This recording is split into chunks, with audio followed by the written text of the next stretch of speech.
The man never imagined that while others were still swinging blades and spears, he had already awakened powerful flame magic. Jack was originally just an ordinary foot soldier, and was even abandoned by his comrades in battle. Yet not only did he survive, he awakened flame magic at the brink of death. What's more, after swallowing an entire godstone that strengthens the body, his whole body underwent a strange transformation. Normally, because of his low status, he was only allowed a single drop of godstone, but this time, he had consumed the entire stone on his own, believing he would surely die. Jack slept through the night, only to find his wounds had miraculously healed, and when he cast flame magic again, its power was several times stronger than before. Jack couldn't understand why it had become so strong. What shocked him even more was that divine markings had appeared on his face. In this world, only those blessed by the land god bear divine marks. Only then did Jack realize he had completely transformed. He was no longer the foot soldier anyone could bully. For a moment, Jack felt it was almost unreal. All he wanted now was to reunite with everyone as soon as possible. That was when he noticed that rocks crumbled with just a light squeeze. Had his strength really reached this level? When he returned to the village, the villagers could hardly believe Jack was still alive. Jack didn't tell them about the divine markings. After returning, he worked a little too hard in the fields. Everyone else had already stopped, yet he alone had plowed the entire field. If no one had called him to eat, he wouldn't have known when to stop. Seeing this strange change in Jack, the villagers asked why he seemed like a different person. Jack only said he had accidentally eaten too much godstone. Fortunately, no one paid much attention to it. A few days later, Jack went somewhere secluded to practice flame magic, but to his surprise, a white-haired man suddenly appeared and saw the flames in his hand. The white-haired man was one of the local guardians. The moment he saw Jack, he sensed something was off, realizing he could no longer hide it. Jack had no choice but to tell him what happened a few days earlier. After hearing this, the white-haired man told Jack he had the potential to be a divine envoy, someone capable of using miraculous arts in the real world. If that was the case, Jack could no longer remain a mere foot soldier. The white-haired man then had Jack train with him. To test his true strength, Jack discovered that the divine markings didn't appear during training, and even without going all out, he was already enough to match the white-haired man. A few days later, the white-haired man needed to visit the land god's burial site, where gray ape men often appeared, so he specifically told Jack to come along. When they arrived, and stood before the land god's gravestone during the rites, Jack realized he could actually read the inscriptions. Just then, gray ape men launched an attack. Although the white-haired man was also blessed, he was arguably the weakest among the blessed when it came to combat. Facing the ape men, his hands trembled and he couldn't bring himself to attack. Thankfully, Jack stepped in and saved him in time.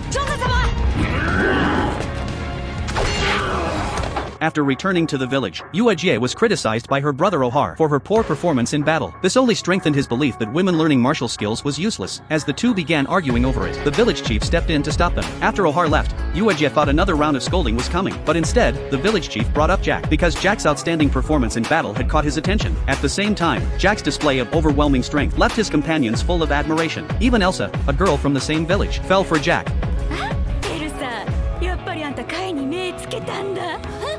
だったら早いとこつばつけときな。じゃないと他の女に先越されちまうよ。私は別にそんなんじゃ。